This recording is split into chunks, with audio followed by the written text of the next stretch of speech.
Before we get into our next session, one hygiene announcement that I forgot.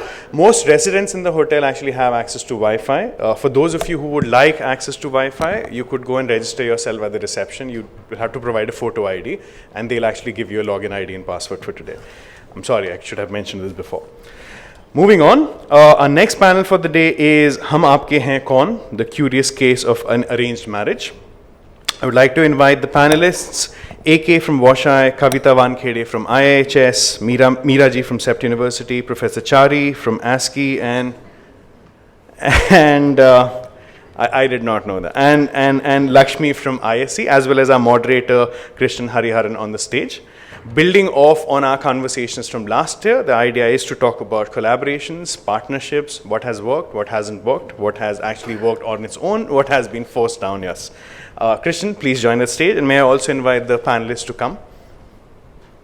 It's a small gathering. Please come. There's not going to be a red carpet. Please. Over to you, Krishnan.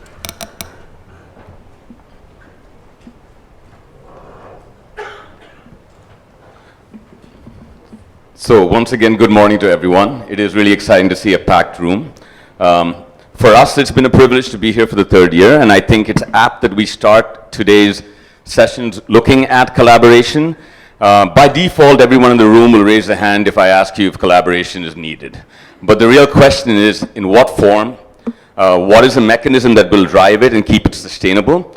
And eventually, how do we do this without having a foundation also support in it? Is it something that we can start owning as a community and see the foundation or other donors and other partners as partners? And just to kick that off, we're going to show you a quick video. Then we'll get into the panel. Currently, we have about 5 or 6 platforms that we have brought together over the last 2 years, and we'll be discussing that in brief. Video. NFSSM, India Sanitation Coalition, task forces, platforms, and more platforms. We have been bringing you together over the last 3 years, and in that time we have seen commitment, cooperation, lots of communication, and sometimes even confusion. So now is the time to ask you all what you have to think about these platforms.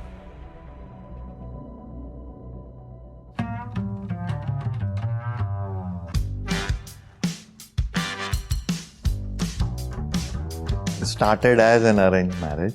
Moved, I hope now, to a love marriage. Good news is there's room for arranged marriages and love marriages. I think it's been an arranged come love marriage. Like in any arranged marriage or a love marriage, there are many challenges that we come across. But as partners, we came together to solve those.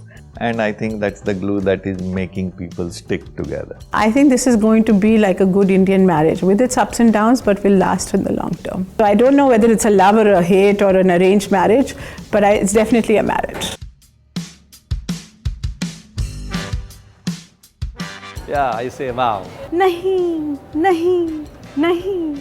First reaction is looking forward to meeting everyone. Yet another meeting. काम करे कि meeting attend करे.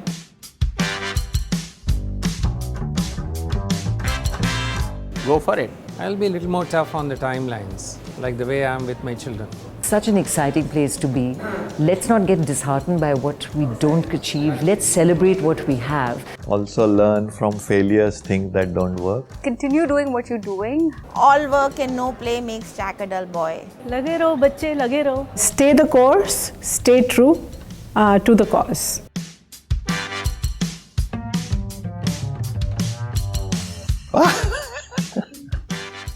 Oh my God, I'm very bad at songs. This is very hard. You don't want me to sing it, right? कंधों से मिलते हैं कंधे कदमों से कदम मिलते हैं अब मुश्किल नहीं कुछ भी नहीं कुछ भी जो वादा किया जो निभाना पड़ेगा one to patal one to volley means if you want to go for a shorter distance go alone, if you want to go for a longer distance go with a group. कभी खुशी कभी गम.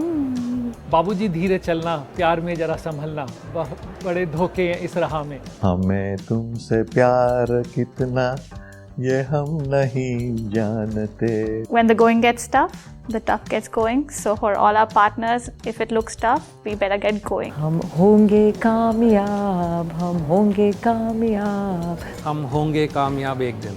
No, not एक दिन. Lakshmi and those of you on that panel, अब.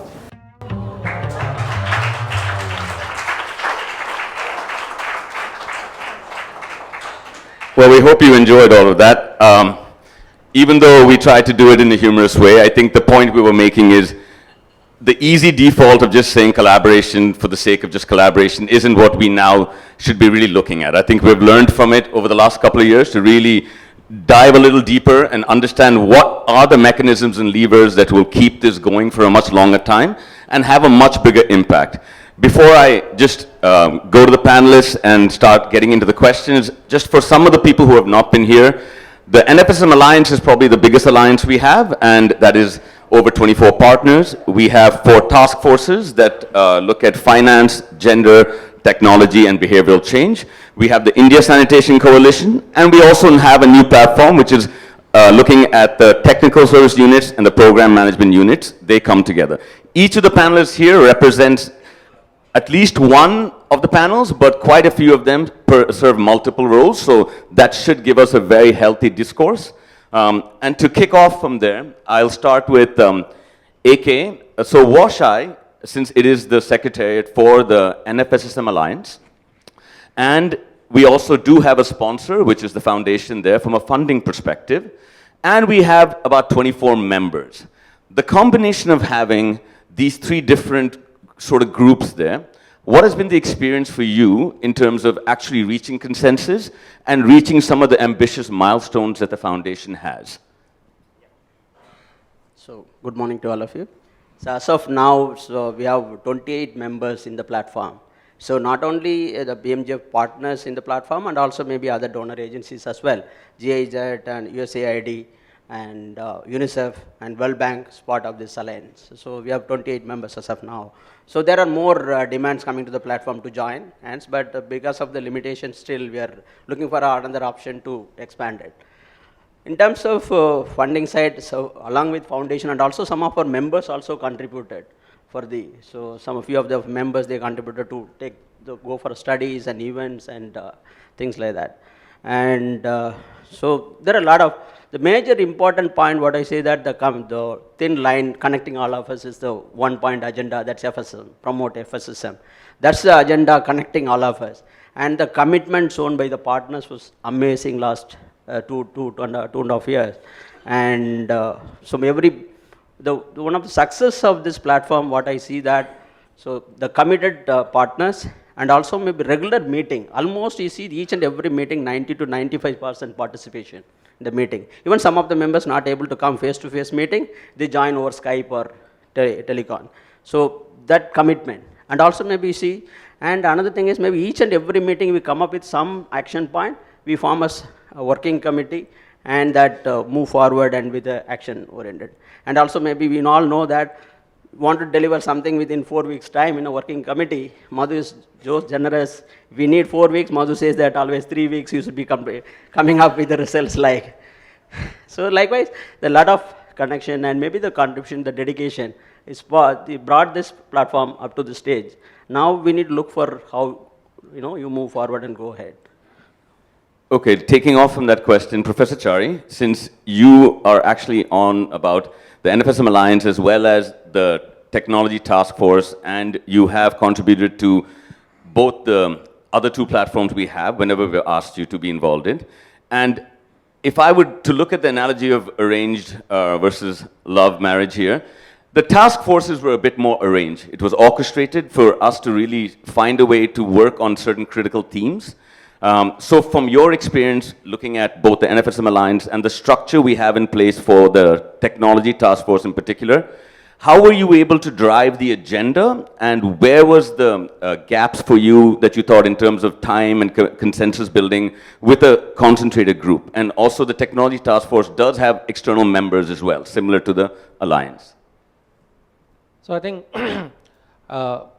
when Madhuji took a poll, many of them are not very familiar with these terms that we are talking about. So I'm going to generalize a little bit because maybe 70-80% of them are not even aware of what is technology task force, what the hell these guys are doing in this. So I think the point I'm trying to make here is that there are 3-4 compelling reasons that institutions such as ours, being a member of this platform, got benefited. And then I will tell you what are the challenges. Number one, the learning curve was a major success factor. So the many areas that we were not aware of while we are implementing issues on the ground, because of this platform, we actually jump-started quite a bit. So that's number one.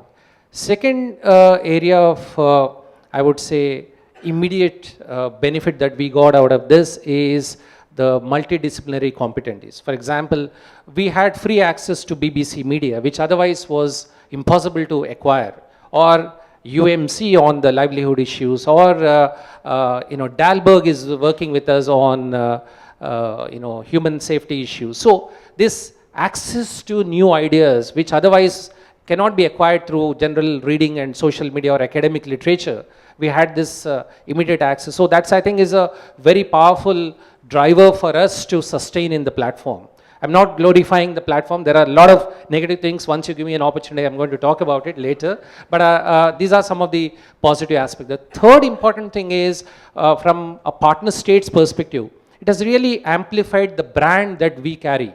When I go with 2 other partners, when I went to Warangal the last week with BBC Media, so there's a brand enhancement. When we go and meet with Principal Secretary of Andhra Pradesh, we talk about, this is a partnership we are bringing.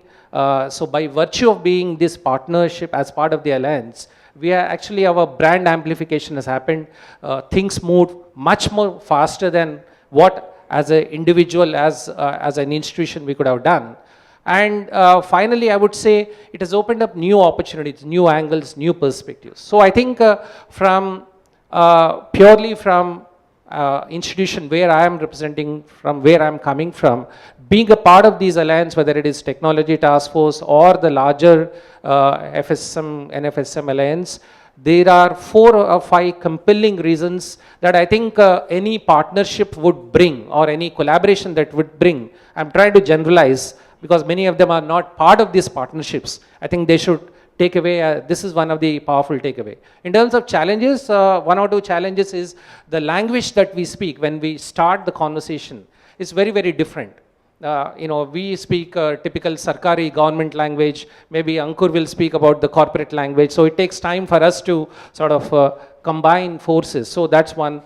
Communication is another stumbling block. We meet for short periods, half a day, we don't really sort of clearly really articulate what exactly are the common agenda points. So communication as well as the way the common narrative, I think there's a lot of scope for improvement. So I think I would stop here, but these are some of the positives and some of the challenges that we have experienced as part of this. Absolutely, and thank you, Professor Chari. Again, we are looking at collaboration, so we will try to keep it more general for the people who aren't aware of what each of them do. The key is just to get a sense of how do we change this if we need to, and what is it that we need to keep pushing. With that, when you look at collaboration, Miraji, in general, like platforms that we have, we had a brief discussion yesterday where, going to Madhu's opening point where we talked about in the next phase we need implementation muscle. Do you think collaborative platforms are better equipped for advocacy, for sharing of best practices, or can it play a strong role even in implementation on the ground of some of the projects we're looking at in FSM especially? Just before I answer you, I was reflecting on your arranged marriage and love marriage. And we had a love marriage. And frankly, compared to arranged marriage, love marriages are far more difficult. Because you don't know. In India, the marriages happen between families. And you don't know the families when you go enter into a love marriage. So arranged marriages are actually very easy. You actually know everybody. You only don't know your partner, but that you get to know. But anyway, I think so. We, in fact, sort of are in a combination of arranged marriage and love marriage in our collaborative efforts. We know some people very well. but we actually don't know many of the partners that are there. And I think the kind of platforms that we are entering into is providing an opportunity to get to know.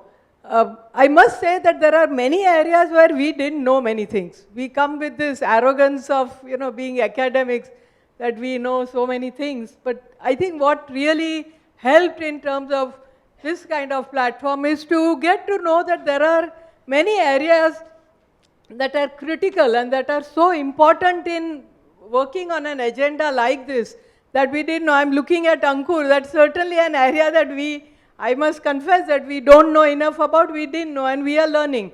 In collaborating with them, we are actually learning what is important, what is needed, and so on. So when you move to implementation, I think this collaboration is critical, because I don't think implementation is simply going there and building one FSTP. I think it is much more beyond that. To make things work, really you need much wider agenda to be addressed. And if this has to be done, then the arranged marriage is critical. Love marriage between just two partners is not something that's going to work. It is really the wider family that is needed, and I think it is critical as we move along. In fact, it will be even more necessary as we move to implementation. Perfect. Just for the record, I'm not married.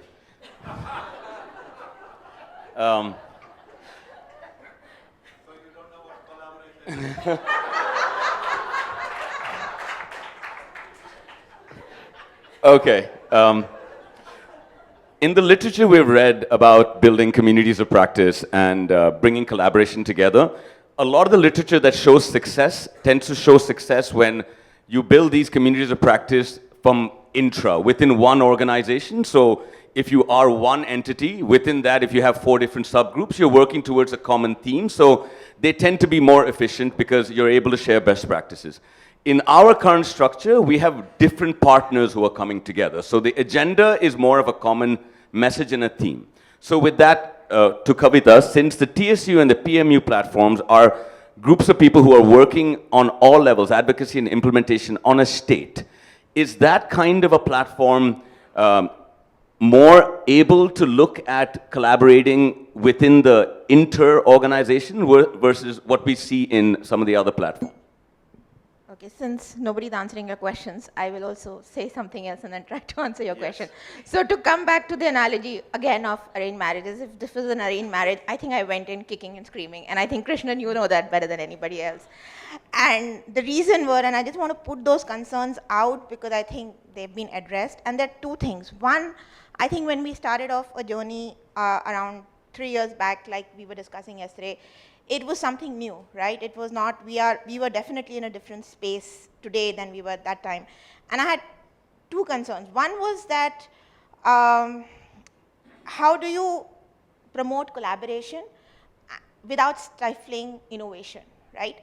Because often collaboration can come to mean standardization, synchronization, speaking in a one voice, which it should be. But I think the fear also was that there were so many things for which we didn't know an answer, and I think Professor Chari spoke to this. But we were all trying to find our own answers. And would collaboration mean that you actually align with each other to an extent where you don't try out that mad idea somebody might have? And I think what really convinced me to be part of this was, I think there was a healthy respect, and I think in the beginning we decided that some things we will agree on. So like AK said, yes, FSM is important and we're going to talk about it. But we also agreed to disagree on certain things. So I know I have had debates with Meeraji on regular desludging or on demand, what form of contracting is better. And we have agreed to say that let's try out different things, but bring those learning backs so that we don't repeat mistakes. And I think that's been very comforting to have that space. And I think second concern that I had personally also was and this goes back to the fact of inter and intra, is about quality, right? So, and I'm no way saying that people here in this room are the best or dictate the quality, but every organization has a different measure of quality, and which it might be different from somebody else's. I'm sure, since everybody's putting Ankur on the spot, I mean, our standards of communication might be much lower than, say, BBC Action Media. And so how do you do that? And I think, again, we've kind of tried to resolve that by having, I would say, a fairly rigorous review processes in most cases. In some places we've not succeeded, and I think you know that, but I think the review process and an openness to criticism in a way has helped for many of those issues. So yeah, so I mean those were the concerns and those have been addressed. And to answer your specific question, so those who don't know, TSU PMU is a very structured discussion where people who have set up either technical support units or a PMU with state or national governments are brought together to learn from each other. And I was reflecting on it in the morning, and I think that format has really worked, and I think we've seen a lot of traction, because while NFSM Alliance and Task Force had an agenda of FSM, and Task Force was a bit more specific, I think the TSU PMU is even more specific. So I think what has happened is, and the purpose is very clear, that you're looking at how to support the government, and you are a community of practice. Whereas something like NFSM Alliance, I think there was a purpose obviously to get a collective voice, but I think the roles probably were not clear and they've been evolving. So in that way, I'm not saying both have their own places, but TSU PMU, I just felt that there was an immediate traction for it because I think there was a very clear purpose and very clear role, and that was to learn from each other, and that's why I guess, yeah, it's been working well so far. Okay. To Lakshmi for the India Sanitation Coalition, given that a lot of the other task forces have been talking about how they're, for effectiveness, you tend to have just one or two key things that you're working on, like a key, for us it was NFSM Alliance, it was fecal sludge management, technology identified 3 different areas they wanted to do. For something like the India Sanitation Coalition, which is really looking to leverage the private sector, but it was sort of housed under FICCI, how did the India Sanitation Coalition prioritize the needs for the sector, and was it more towards an advocacy perspective to get the information out there regarding sanitation and beyond toilets? If you could reflect on that, and yes, just like everyone else, you can tell us if you prefer arranged or love marriage. Thanks, Krishnan. So I think just a sentence on the background to what the India Sanitation Coalition is all about, because again, like Professor Chari correctly said, not everybody may be familiar with what it is that we do. So it's actually a platform that brings together various stakeholders who are interested in driving sustainable sanitation. And so contrary to a few other groups who are here who are very focused on FSM, we look at the entire value chain of BUMT. Now, I think just specifically in relation to how we are housed and whether that has actually resulted in driving the agenda, I think it's very clear that the concept and the idea of the India Sanitation Coalition was formed way ahead of any other detail in relation to who's going to fund it or where it's going to be housed. And it was actually on the back of the Swachh Bharat mission, and to that extent, it had a reason to exist independent of all other factors. I think for us, it's very, very clear that we are very fortunate to be housed in FICCI. FICCI does have a very large network that allows us to extend our reach far and wide into the nation. The second bit about us being able to drive the entire value chain of build, use, maintain, treat, the advantage we have is that we do have a very, very engaged steering committee. And Madhu is a very key member of it. We have a very passionate steering committee. I must confess that I found it, coming from the corporate sector, I found it very difficult to understand how volunteering can be the sole way of progressing with such large bodies who've got really meaningful stuff to put out.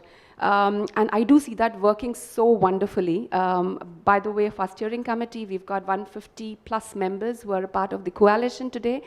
And I must confess that in the 2 months that I have taken over this role to lead this very, very thriving coalition, I have not made a single phone call which has been refused. And that, in fact, speaks for itself, and it really gives me faith as someone who's come new into the social sector.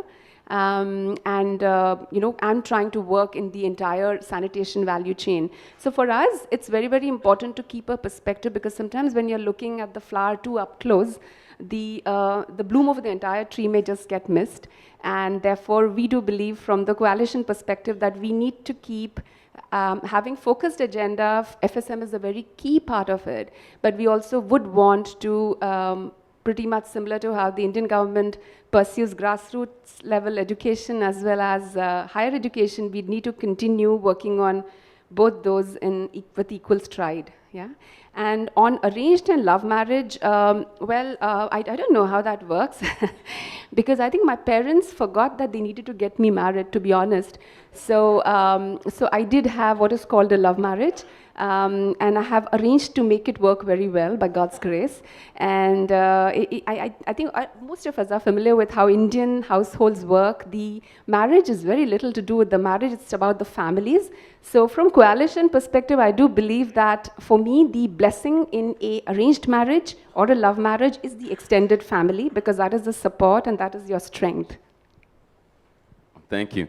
Now a question for the entire panel too, because this is actually getting to the heart of how we're going to try to move collaboration, the platforms forward. What would be some non-negotiables when you are looking at collaborative platforms, specifically with what Lakshmi just said about it being more of a voluntary approach? We know that when we call people for an NFSM Alliance meeting or a technology task force meeting, you also have your regular day job to do, but to be able to commit to this and sustain it over the next 3-5 years, what would be some things that you feel are critical, a sort of a common minimum thing that all platforms can look at? It could be looking at resources, it could be looking at one agenda, but if we could start with Professor Chari, then this goes to your first answer as well, looking at how the future of collaboration can be. So I think I draw my experience from some of the collaborations like the way Dasra is doing. I used to facilitate a platform for mayors and municipal commissioners in the water and sanitation space. So during those days, our hypothesis was it should be organic, let it evolve, let's not formalize it, let's keep it growing, and then let's create a mutual learning platform. So I think after that experience, and that actually makes me believe, and that's a takeaway for NFSM, is to, I think it's time that we should formalize this whole platform. It should not be just BMGF driven agenda. It should be beyond the foundation agenda. We need to very quickly formalize it. That's number one. I'm not saying BMGF should not be driving it as an agenda. It's very critical player. You know, it will die a natural death if you just move out, please. So I've been very honest about it. So that's number one. Number two, we need to sort of bring in a sense of discipline.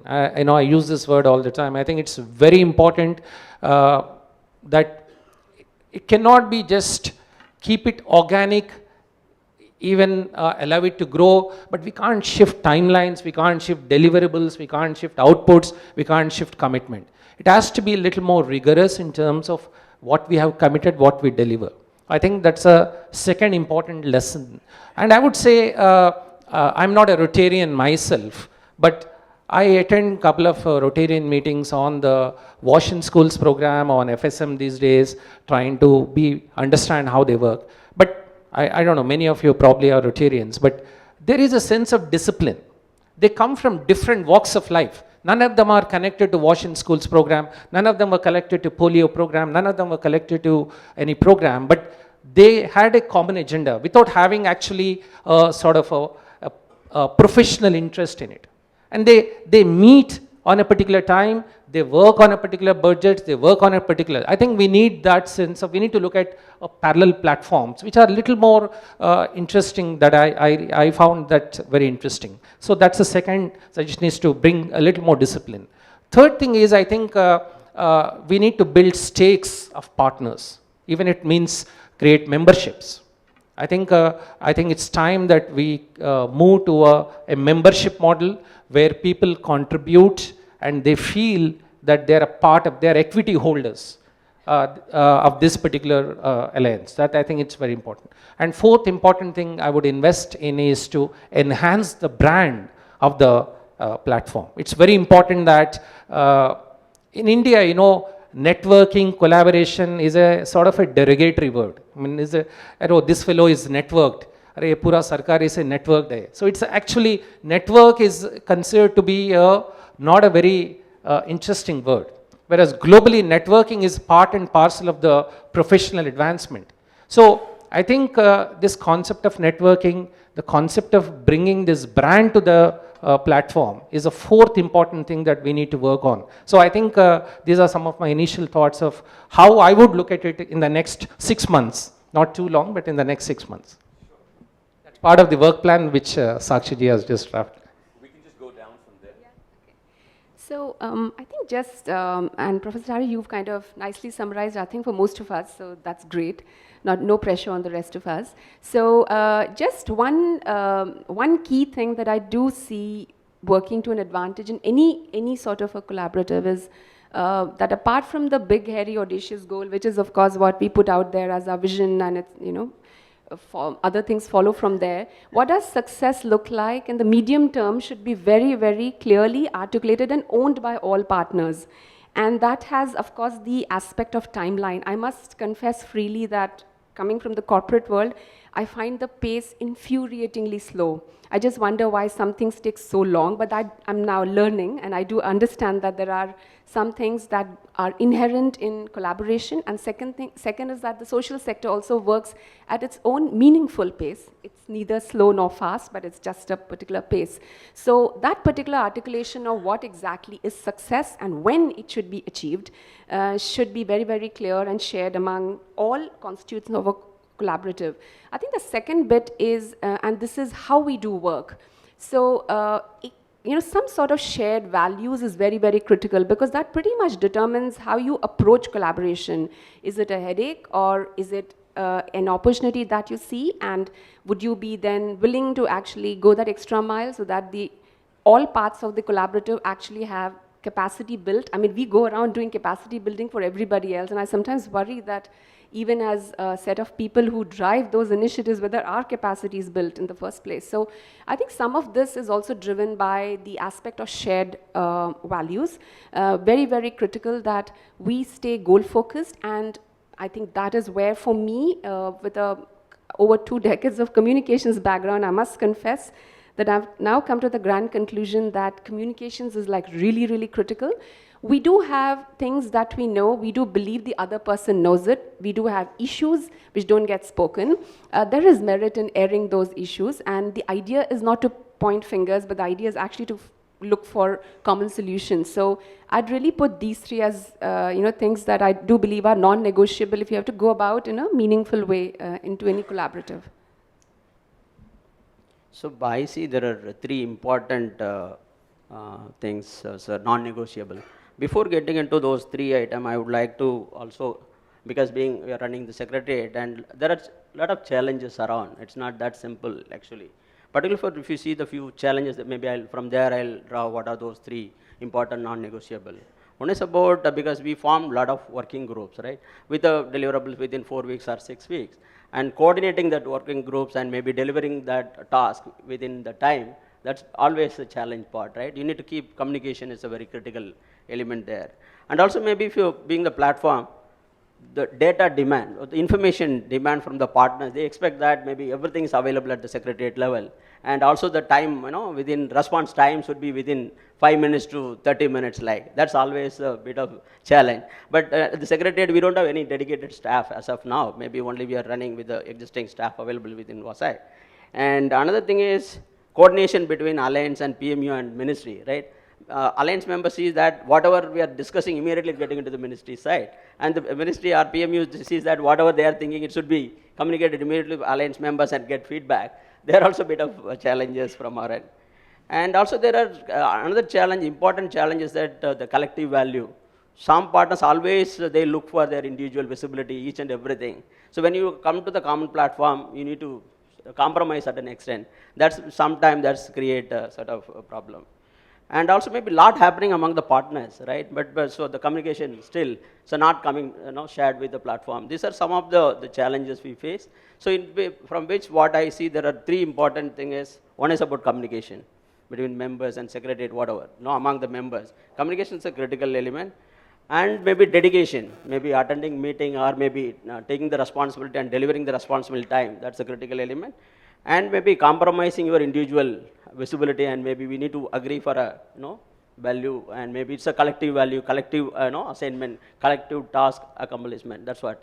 And everyone touched about arranged marriage, love marriage. I'll also like to. One is about moving from love marriage to arranged marriage status condition is good, because only two people, two maybe girl and boy, slowly the families come together and relatives. But arranged marriage, everyone there right at the day one, right? So moving from arranged marriage to love marriage, bit of challenge, because maybe after 2 years they think that boy and girl they are doing well, so we leave them. We'll concentrate our work, let them concentrate their work. But collaborative platform, that won't work. You need to stay together all through. First of all, I think on behalf of lots of people, we would like to apologize to you, AK. I know we've subjected you to many, like, we want this now kind of calls. So point taken. I think people have summed it up very nicely, but just a couple of points. I want to bring together two things that was said by Professor Chari and Lakshmi, and that is about having a very clear purpose. What does success look like? And to me, that means that what does success look like? What is a purpose? And what Professor Chari said about having a stake.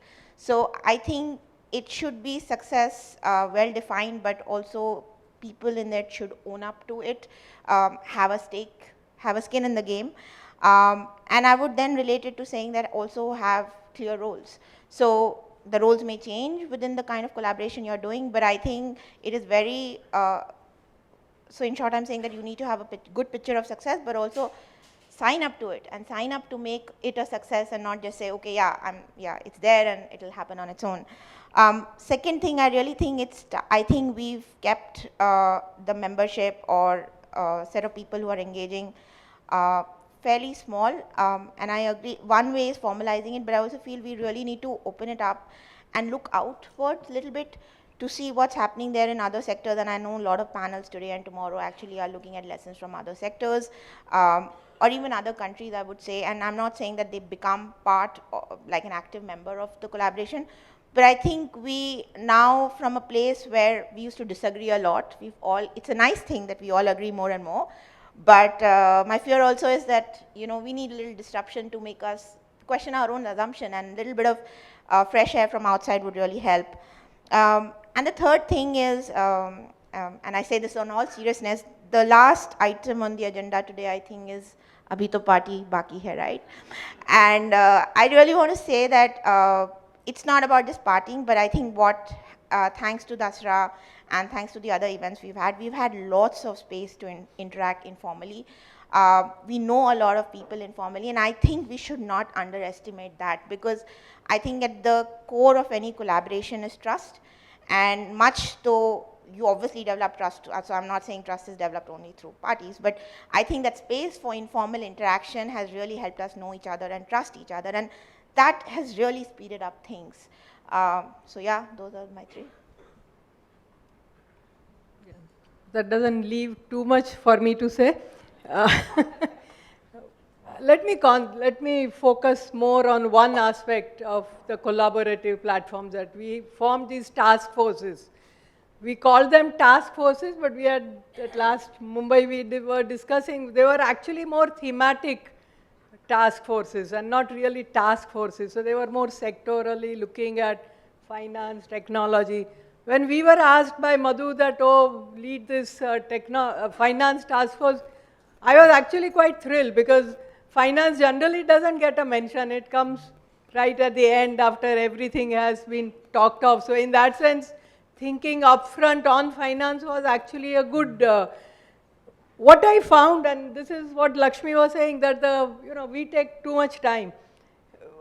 Actually, in the task force, the discussions were varied, and we were very ambitious. We wanted to do this and that, and there were so many things we wanted to do. So I think it took quite some time really to come to a consensus to focus on a few things.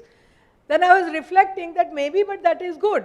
It is good because different partners have different strengths, their different viewpoints, and this is something that we do need to understand, and understand as to what value different viewpoints bring. And that, I think, task force to that extent actually provided that platform to do that. So it was very good.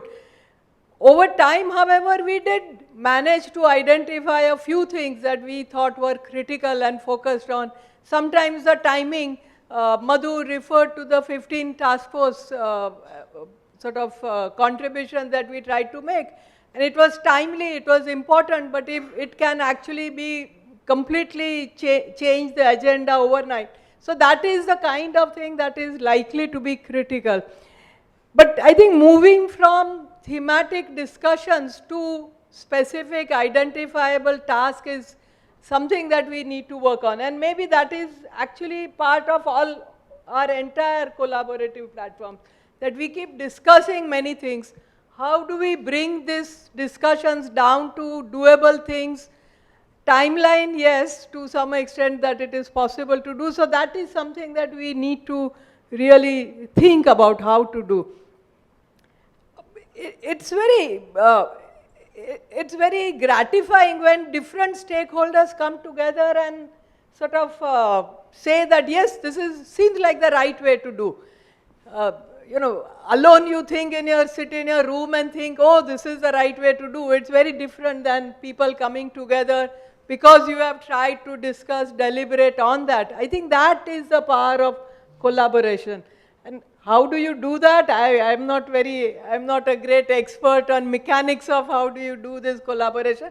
But that to me is the critical part, that it's not one person's viewpoint or one person's research study that is driving. It is a lot of people coming together and saying that this is the right way to do. And I think if we are able to do that in our work, that will be extremely valuable. And we need to keep thinking disruption. Not that, oh, everybody is agreed, so this is the right way to do. We need to also be open to questioning. And that actually collaboration provides.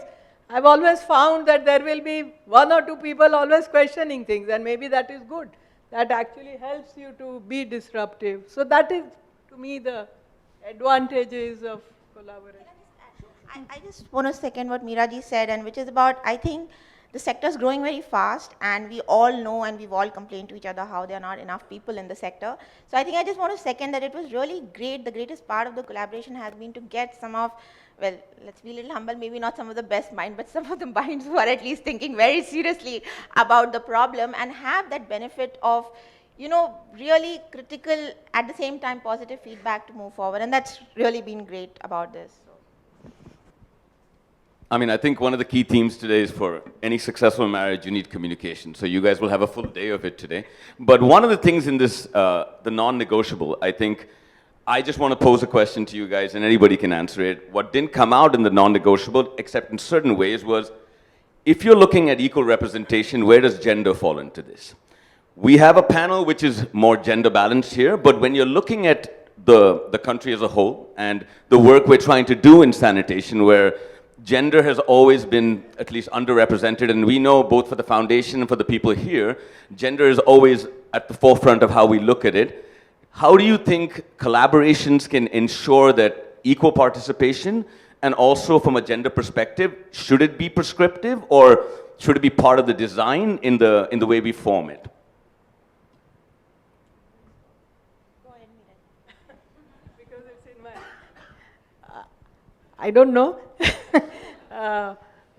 But I guess I must confess that the whole gender argument is relatively new to me. In my earlier work areas, I have not paid too much attention. I really do admit that. And I think recently, with the Gates Foundation and with others also, in my where I sit on the board where gender is really being promoted. So I am becoming more aware of that this is something that's necessary. I'll say we had our annual retreat of our staff members last month. I think we had invited, and the Gates team couldn't join, unfortunately. But we had put this because we thought this is a new area we don't know enough about. Let's have discussion. And I was actually amazed at the way our team came up with what are the agendas and what are the issues. And they actually started pinpointing in terms of way decisions are made at the local level, the way participation of women in terms of sanitation at the local level, how do you promote? So those are certainly areas that are extremely important. I'm sure even that is maybe very limited view of looking at gender. There is much wider. And this is another area that we actually are willing to learn more about. It certainly I do confess that I don't know enough about, and we would be really interested to learn. But I think our team is open. In fact, very, very willing to and very happy to, excited to learn about that. So I'm sure there are. Huh? 70% yes, yeah. Our team is very gender balanced in that sense. Okay. I think it's something I've been thinking about it, and I think the reason, I'm speaking from very personal space, ma'am, you probably didn't realize because you were one of the pioneers, so I think you never realized that what a unique specimen you were in all the work that you did. But I think going out, the problem, okay. I think when I am at IHS or when I'm even within Alliance or even in a gathering like this, it's a very safe space, and I don't think within the Alliance or any of the other collaboration, that thought has occurred to me that I am being discriminated against because I'm a woman, it's been great. So I think that's something we've done fairly well, thanks to also this being Foundation's agenda. But I think the problem really comes that when you step out of these spaces. And to me, actually, when I started off 3 years back dealing with the government, I think the dynamics, me as a team leader vis-a-vis a man as a team leader, was very different. So what can we do as a platform? I just some thoughts. I think one is this has to be resolved at the organizational level. So I'm not sure how much we can do, but I think the foundation and us as a collaborative, if we can put peer pressure or whatever, saying that, hey, within your organization, within your teams, you need to have women, and women leadership is very important. But I think what would help, now that you've asked this question, the quick thing that comes to mind is that while we've discussed about a lot of issues of gender in sanitation, perhaps an honest conversation to begin with, that what it means, whether it means anything for women who are in sanitation, when we, not within the Alliance space, but outside, when we meet with the government, when we meet with the private sector, and start off from there. Maybe that's a good starting point, maybe, because we've never really talked about it. And I'm sure what I'm saying, I'm sure there are many people in the room who've kind of had experiences which we can collectively learn from. Anybody else? So I think this whole gender discussion is not something new. I mean, there's a huge literature, policy support for, if you go to Women and Child Welfare Department of Government of India, there are tools available for gender budgeting which cuts across all ministries. Having said that, it's also discussed even in the urban development programs. Even I'm talking about Jain and Yaram, which was the earlier version. So there was a lot of literature. But I think I should say that it's only on paper. Now, how do you make it happen? And I think that's where this nudging is very, very important. So I think the Alliance, as well as I should give credit to Madhuji and Sakshi, sometimes we, in every conversation, even yesterday, she said, we should be careful about how we speak. I think it's very, very important. Sometimes we make sidey comments for both of you, but I think that's very, very important. Unless we repeatedly nudge it, the so-called gender lens will not come into play. It's easy to say we should do mainstream gender, but while we were drafting National Urban Sanitation Policy draft, how do you put those numbers?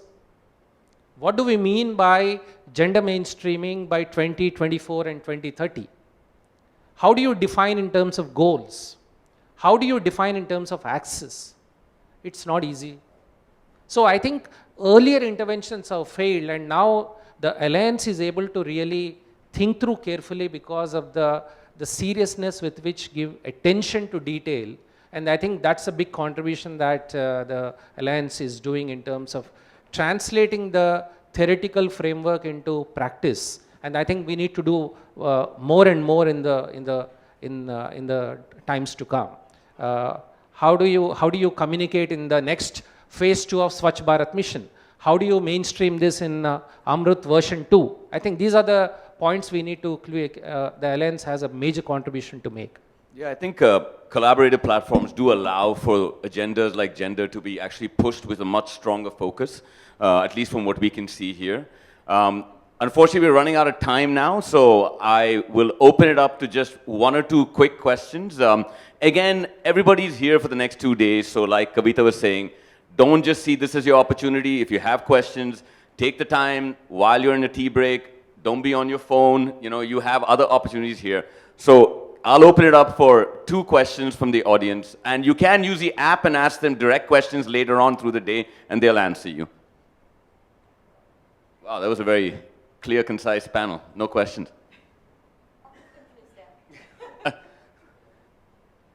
Okay, if that's the case, we have a packed day. So I would firstly thanks to all the panelists. I think what's